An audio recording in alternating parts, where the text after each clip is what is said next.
Nesse momento de reflexão da palavra do Senhor, eu convido você a abrir sua Bíblia no Salmo 144. Salmo 144. Esse é um salmo em que Davi nos convida para lembrarmos do nosso Deus, erguermos a Ele uma oração.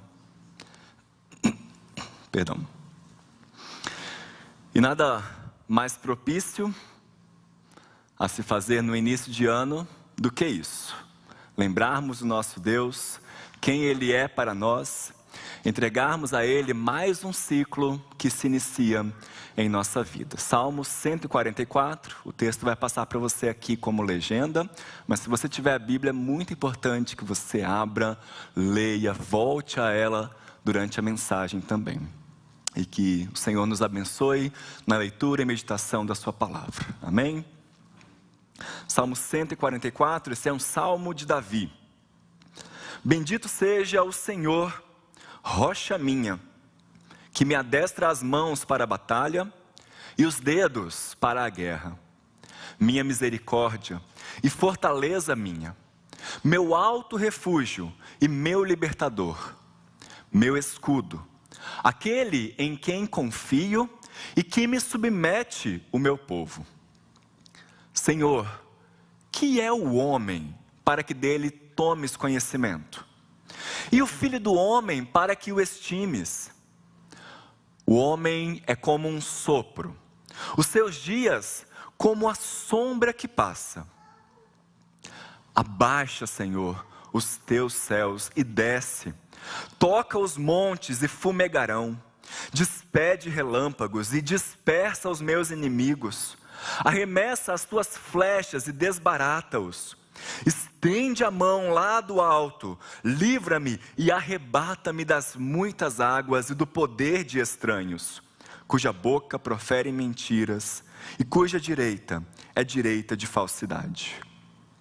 A ti, ó Deus, entoarei novo cântico, no saltério de 10 cordas te cantarei louvores. É Ele quem dá aos reis a vitória, quem livra da espada maligna a Davi seu servo.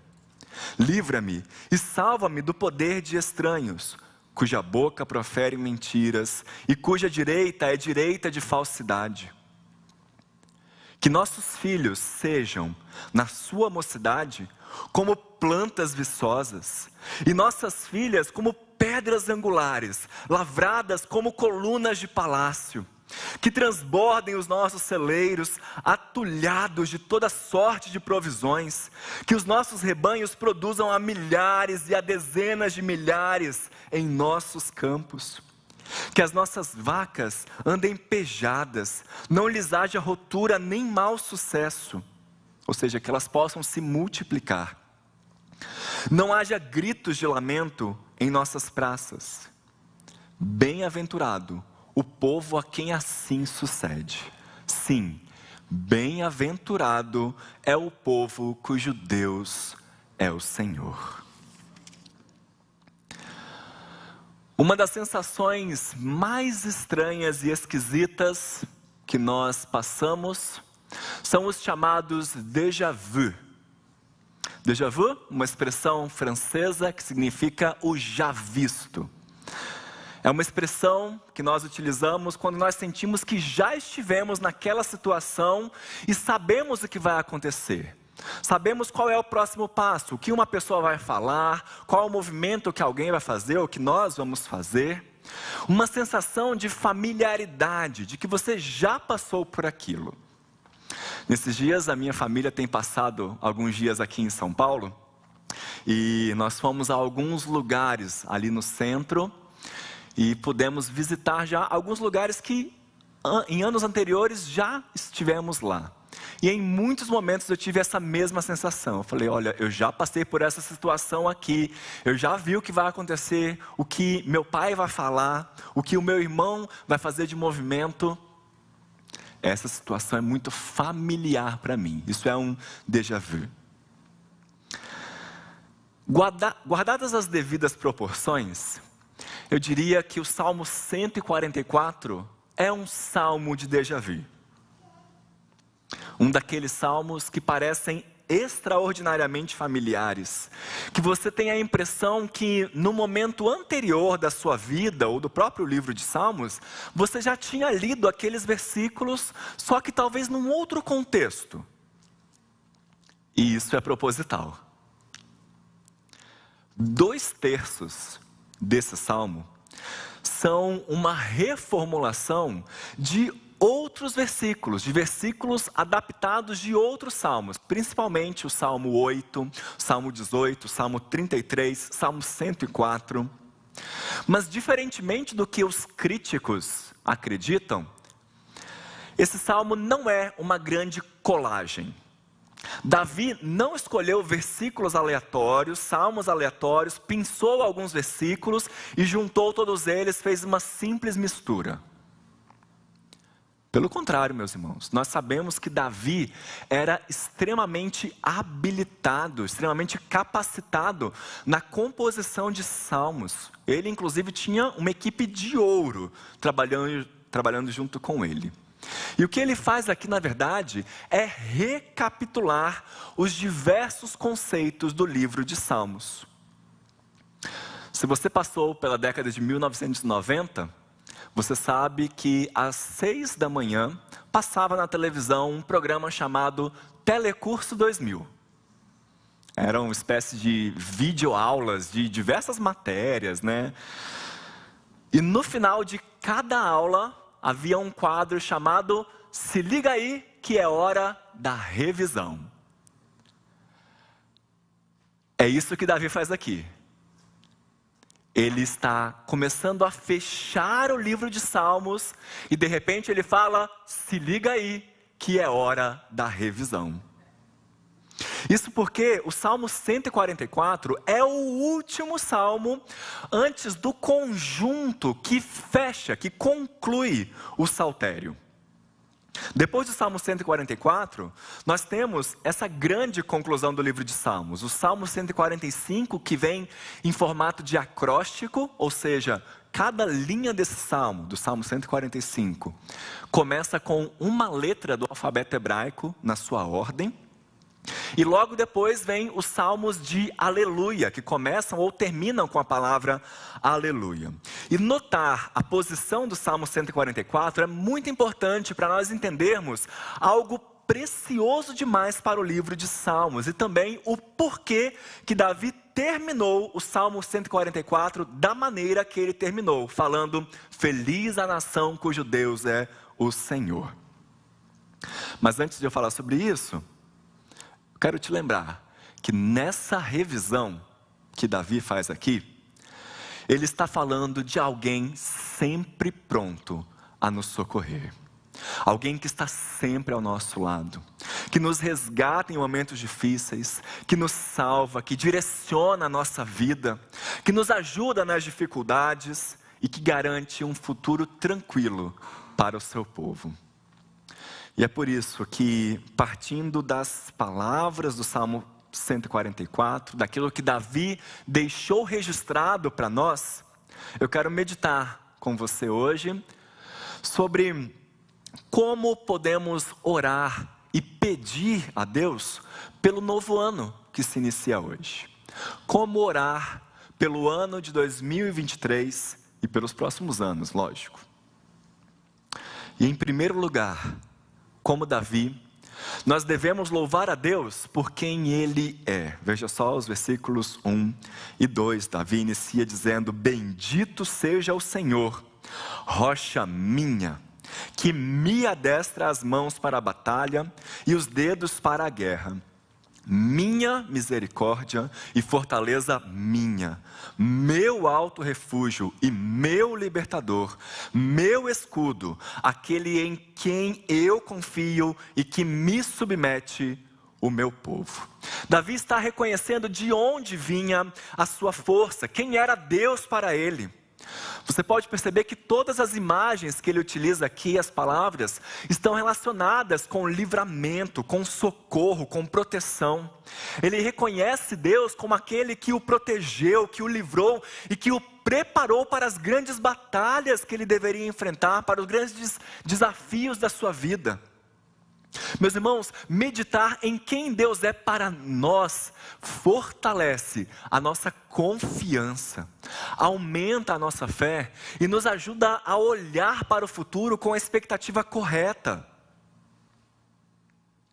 Mas eu quero que você note mais uma vez, que mais do que os adjetivos que ele usa para Deus, mais do que as palavras falando sobre socorro, sobre livramento, sobre Deus ser uma torre, uma grande rocha na hora da angústia de Davi, Davi nos ensina algo muito precioso e nos faz um convite importante nesse início de ano.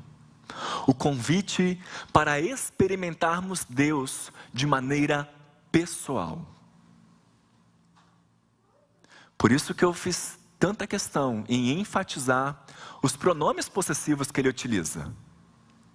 A ênfase de Davi é num Deus pessoal. Antes de reconhecer Deus como o Senhor da sua nação, o Deus do seu povo, o Senhor da igreja, Davi faz uma confissão pessoal. Ele é a minha rocha, a minha misericórdia, a minha fortaleza, o meu alto refúgio e o meu libertador. E isso deve ser para cada um de nós um incentivo, o de procurar ter nesse novo ano uma experiência pessoal diária com o nosso Deus, para nós podermos reconhecer quem Ele é, o que Ele faz, o que Ele fez por nós. Vejam que em nenhum momento, em nenhuma descrição, Davi diz que Deus é alguém, como nós cantamos há alguns domingos, alguém que vive longe lá no céu sem se importar conosco, alguém que deu uma corda no universo como o relógio e nos deixou a nossa própria sorte. Não, Davi sempre enfatiza que Deus esteve pessoalmente com ele a cada momento de sua vida, e Deus age dessa mesma maneira conosco. Muitas vezes nós podemos nem perceber, nós estamos passando por dificuldades, por momentos difíceis, mas Deus está ali nos carregando, nos suportando, nos ajudando no momento de aflição. Seja no momento de angústia ou no momento de festa, nos momentos de celebração ou nos momentos de aflição, o Senhor está conosco. Ele é a nossa rocha, o nosso libertador, aquele que vem ao nosso encontro, que nos carrega no colo, que nos ajuda, que nos dá forças para passar pelo que nós precisamos passar.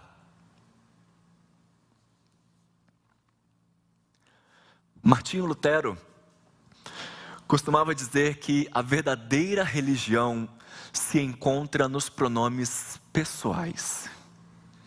A verdadeira religião se encontra nos pronomes pessoais. Ele queria dizer com isso que somente quando nós somos capazes de chamar Deus de meu Deus, de chamar Jesus de nosso Salvador, meu Salvador, é aí que o cristianismo passa a ser mais do que meras ideias.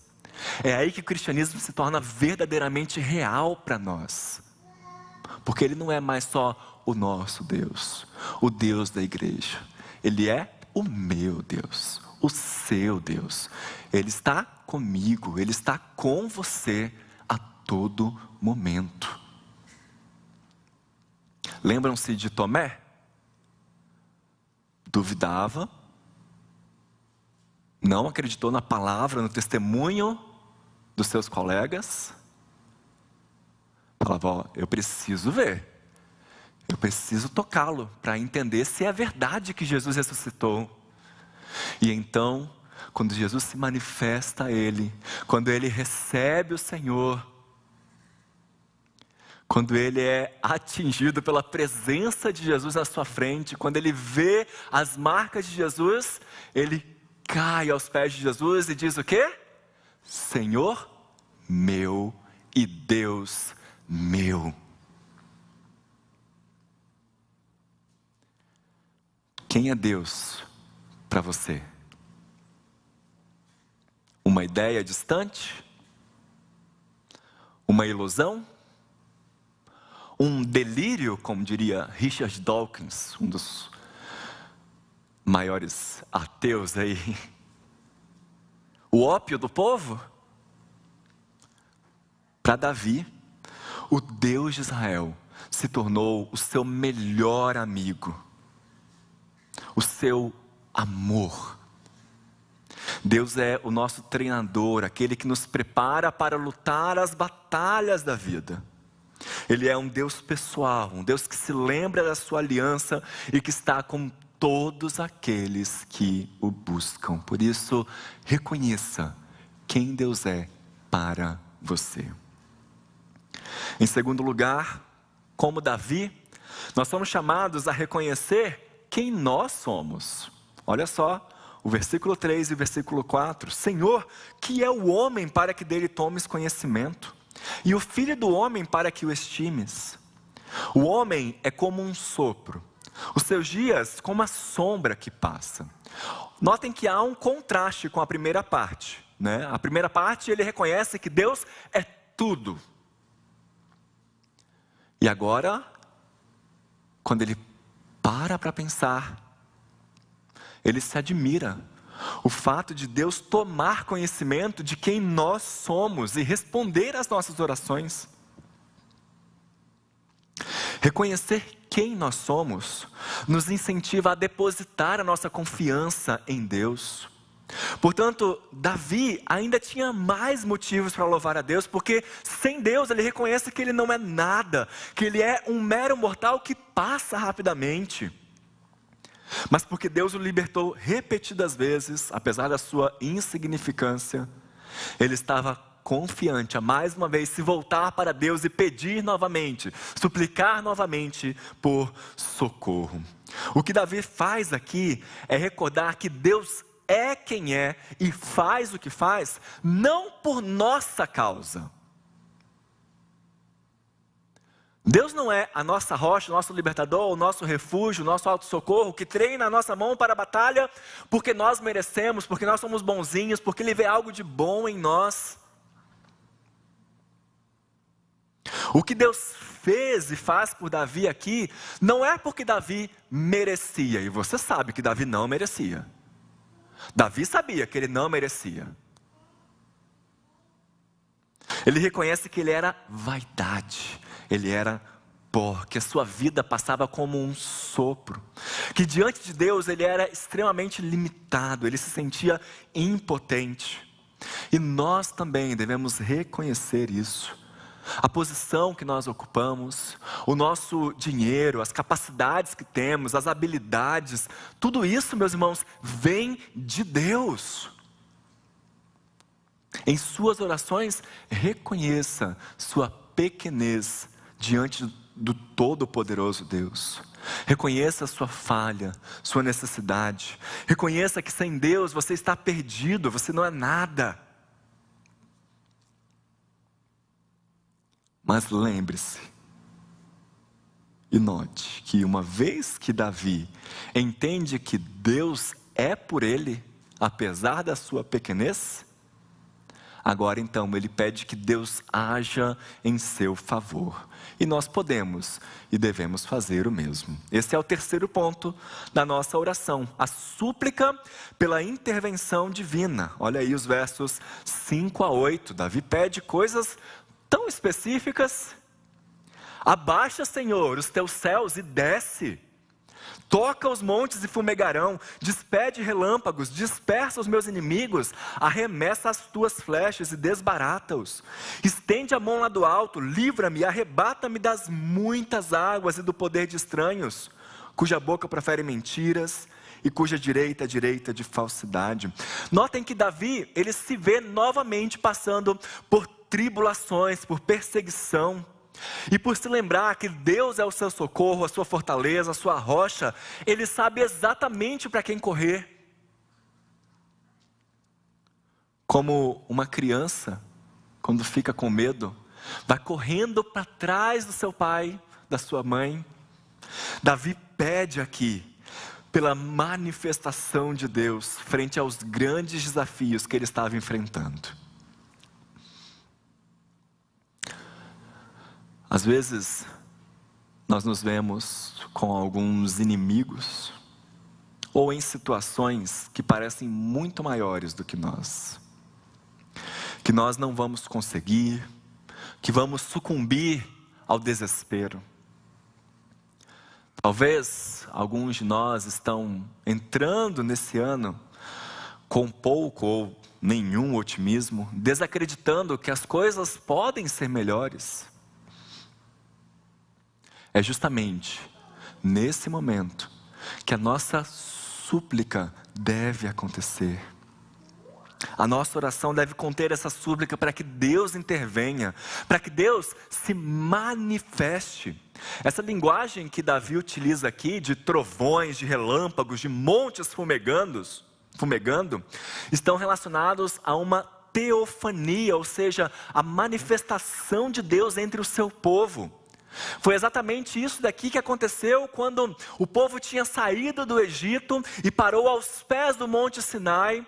Moisés sobe para receber ali a lei, e então o povo vê o monte fumegando, vê relâmpagos, vozes de trombeta, sons de trovão. Da mesma forma, aqui, ao escrever, livra-me das muitas águas, Davi relembra também episódios como a passagem do povo pelo Mar Vermelho, ou também pelo Rio Jordão. Em outras palavras, ele pede pela intervenção de Deus, relembrando o que Deus fez no passado, relembrando como Deus agiu. E sabe por que ele faz isso? Porque as manifestações de Deus, ao longo da história do seu povo, nos lembram do tamanho do nosso Deus, da sua capacidade, nos lembram do quanto Deus pode intervir na nossa história. E é por isso que nós podemos e devemos pedir e orar: Senhor, ajuda-nos, Senhor, protege-nos, Senhor, manifesta o teu poder em nossa vida.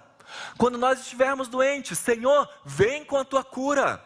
Quando nós estivermos confusos, Senhor, me ajuda, me direciona. Quando nós estivermos sofrendo, Senhor, vem com o teu bálsamo de consolo sobre a minha vida. Quando a tristeza chega na noite escura da alma, Senhor, venha com a tua alegria pela manhã. Quando nós nos esquecermos, Senhor, de quem tu és, ajuda-nos, lembra-nos da tua aliança. Em 2023, meu irmão, minha irmã, não tenha vergonha, não tenha medo e não tenha dúvidas. Peça pela intervenção divina na sua vida. Lembre-se do quanto Deus já te ajudou, já fez grandes maravilhas na história do seu povo e na sua vida também, na sua história também. E se Ele já te ajudou em algum momento do passado, imagine o que Ele pode fazer no seu futuro. Nós cantamos isso aqui hoje, não é? Nem olhos viram, nem ouvidos ouviram o que Deus tem preparado para aqueles que o temem. O profeta Isaías vai falar: desde a antiguidade, nenhum olho viu, nenhum ouvido ouviu, ninguém experimentou, ninguém percebeu Deus como o Senhor, que trabalha por aqueles que nele esperam. Clame e espere pelo Senhor. Em quarto lugar, assim como Davi, nós devemos nos dedicar pessoalmente ao Senhor. Essa é a quarta parte, o quarto elemento da nossa oração nesse ano que se inicia. Uma oração de dedicação pessoal. Está aí nos versos 9 a 11. A ti, ó Deus, entoarei novo cântico, no saltério de 10 cordas, te cantarei louvores. É Ele quem dá aos reis a vitória, quem livra da espada maligna a Davi seu servo. Livra-me e salva-me do poder de estranhos, cuja boca profere mentiras e cuja direita é direita de falsidade. Depois de lembrar quem é Deus, de suplicar o seu favor sobre as intempéries da sua vida, Davi estabelece também agora um compromisso com Deus. Ele sabe que em algum momento Deus o livrará de seus inimigos. Ele sabe que em algum momento Deus se manifestará. Ele não sabe como nem quando, mas sabe que Deus está com ele. E por isso, já antecipando de certa forma o seu livramento, sem nem saber direito se e como Deus vai responder a sua oração, ele já faz um compromisso: a ti, ó Deus, eu entoarei um novo cântico. Já percebeu que se tinha algo que Davi gostava de fazer, era compor, era cantar cânticos a Deus. No tempo do seu reinado, além dele, ele ainda nomeou outras duas grandes famílias para o ajudarem a compor os salmos, A família de Coré e os filhos de Asaf também. Toda vez que tinha uma vitória contra um inimigo, ele ia lá e compunha um cântico novo, colocava mais um salmo. Cântico novo era o que não faltava para ele. Tanto que no livro de Salmos, essa expressão aparece pelo menos 6 vezes. E fora do livro de Salmos, onde será que essa expressão aparece? Daqui a pouco nós veremos. A resposta de Davi à intervenção de Deus é se preparar para descansar em Deus. Cantar sobre Ele, dedicar o seu louvor àquele que operou maravilhas na sua vida. Aqui ele ensina justamente isso. Qual deve ser a nossa resposta ao fato de que Deus está conosco, nos ajuda em todo momento? O de compromisso, o de servir ao Senhor com alegria, de louvá-lo, de viver uma vida digna, seguindo os ensinos da sua palavra, os valores dos seus mandamentos. Por isso, nesse início de mais um ano, não dedique somente o seu ano de maneira geral a Deus. Seja específico. Dedique a sua vida, dedique o seu tempo. Assuma o compromisso de buscar ao Senhor, de ler a sua palavra, de orar, de congregar, de dar um bom testemunho daquilo que Deus tem feito na sua vida. Consagre-se ao Senhor.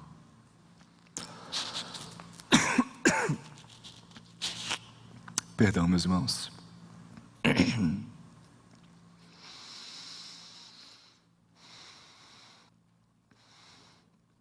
Em quinto lugar, Em quinto lugar, a oração de Davi termina de maneira grandiosa. Ele nos ensina que devemos orar não somente por nós mesmos, mas pela nossa nação. Versos 12 a 15. Que nossos filhos sejam, na sua mocidade... Um minuto, por favor. Muito obrigado, Pedro.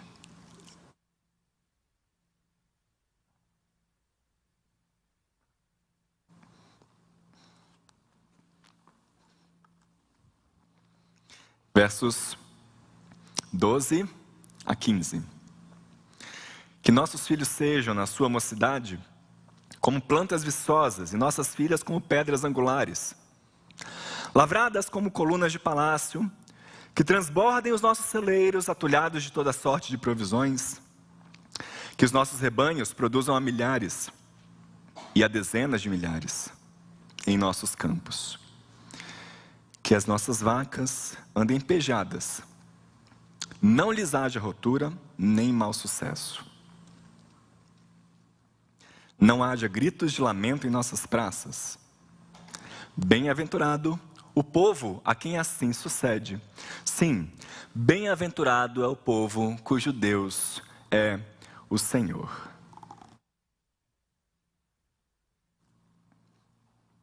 Depois de relembrar quem Deus é, Davi lembra de sua pequenez, sua necessidade. Faz uma súplica ao Senhor e se consagra a sua vida a Deus. Mas notem que agora, o tom do salmo parece mudar um pouco. Ou melhor, parece mudar muito, na verdade. Ele dá uma guinada, porque, de repente, de uma oração individual, ele passa a fazer uma oração coletiva. No início da mensagem eu disse que esse salmo não está aqui, não é o Salmo 144 à toa, você se lembra? Esse é o último dos salmos, o último salmo antes dos salmos que concluem todo o livro. Não é por acaso, então, que nessa revisão que Davi faz aqui, a sua linguagem deixa de ser individual e passa a ser coletiva. Não é por acaso que o Salmo 1, você se lembra do Salmo 1? Aquele que introduz todo o saltério? Começa falando como? Bem-aventurado o homem individual, que não anda no conselho dos ímpios, não se detém no caminho dos pecadores, nem se assenta na roda dos escarnecedores. Antes o seu prazer está na lei do Senhor, e na sua lei medita de dia e de noite. Ou seja, em resumo, bem-aventurado é o homem cujo Deus é o Senhor. Mas não só o homem. Agora Davi conclui aqui falando, bem-aventurado é o povo cujo Deus é o Senhor. O povo que procede dessa maneira. O povo que estabelece uma aliança com o Deus Todo-Poderoso, o Criador dos céus e da terra. É por isso que o Salmo 144 está onde está e termina como termina. Isso é muito importante para o livro de Salmos como um todo, meus irmãos. Porque mostra que o saltério, esse livro, tem um uso particular. Ele é um livro de oração individual, mas ele também é um livro de oração comunitário. Essa transição vai acontecendo ao longo de cada salmo, culminando no último versículo do Salmo 150, que não fala individualmente, não fala de um povo, mas diz: todo ser que respira, louve ao Senhor. Quer dedicar a Deus o seu ano? Ore pela sua nação também. Vamos ver quais são os pedidos de Davi pela sua nação, quais são as esferas que ele pede para Deus agir. Primeiro, ele pede pelas famílias, pela nova geração de filhos e filhas, que eles sejam como plantas, frutificando, firmes, frutificando para o bem de todos. Que as filhas sejam como colunas de palácio, que eles trabalhem pela beleza e não pelo caos, pela ordem e não pela corrupção, pela paz e não pela guerra. Davi também pede por provisão de alimentos, pela fertilidade dos rebanhos. Isso tem a ver com a prosperidade do povo, com a abundância, com fartura. E no final do verso 14, ele também ora pela paz pública e social, pela segurança das cidades. Essa é uma oração por um tempo de paz, um tempo de bem-estar, tanto para as pessoas quanto para a natureza. E se você se lembra do que a gente tem falado aqui, do que a gente falou aqui em dezembro, a oração de Davi é: Senhor, que o teu Shalom seja estabelecido em nossa nação. É por isso que Davi conclui recomendando o seu Deus pessoal ao seu povo. É como se ele estivesse dizendo assim para aqueles que estavam ouvindo: meus irmãos, queridos de todo o povo que eu governo, felizes são aqueles que podem fazer a mesma confissão que eu, meu Senhor e meu Deus. Melhor que todas as bênçãos que nós podemos ter em nossa nação, é ter o Senhor como Deus. Você consegue notar o quão diferente é o modo de pensar do mundo que nós vivemos? Nós queremos todas essas bênçãos, sim. Queremos prosperidade, queremos uma nova geração firme, forte, que avance, que contribua para o desenvolvimento, para o sucesso. Queremos, sim, prosperidade, mas com Deus. Queremos ser pessoas que dão frutos, que prosperam, mas somos incentivados a renunciar à formação da nossa família. Queremos que nosso trabalho corra bem, que as nossas contas bancárias cresçam, mas nos vemos cada dia mais inseguros. Queremos estar protegidos, mas a violência e a morte batem à nossa porta. O que Davi nos ensina aqui? Que quando o Senhor é o nosso Deus, nós não precisamos temer isso. Ele é o Deus da aliança, aquele que protege o seu povo. Claro, nós sabemos que não conseguimos desfrutar dessas bênçãos de forma completa ainda, porque vivemos em um mundo caído. Davi não experimentou desse shalom que ele pediu.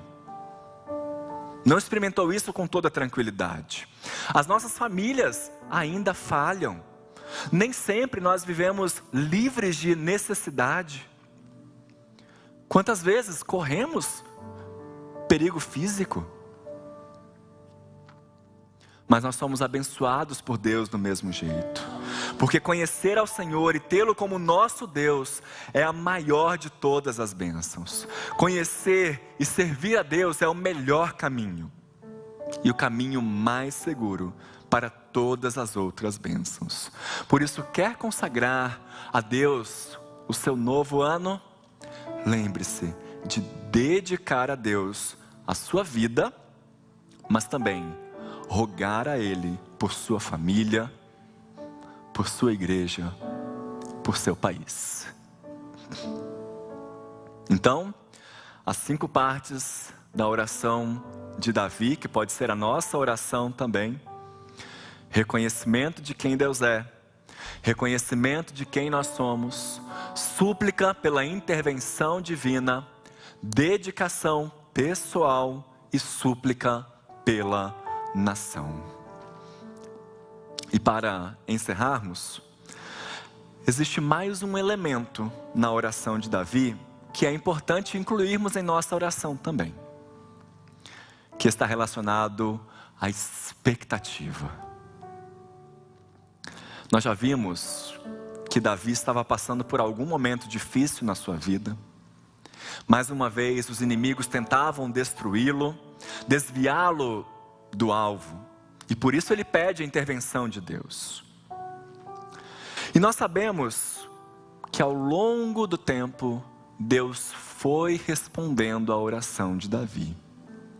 Por isso, ele enviou Jesus Cristo para destruir os nossos principais inimigos: o diabo, o pecado e a morte. Porém, nós continuamos num mundo corrompido, num mundo em que passamos por diversas situações de perigo, de perseguição, no mundo em que a tribulação ainda vem sobre nós.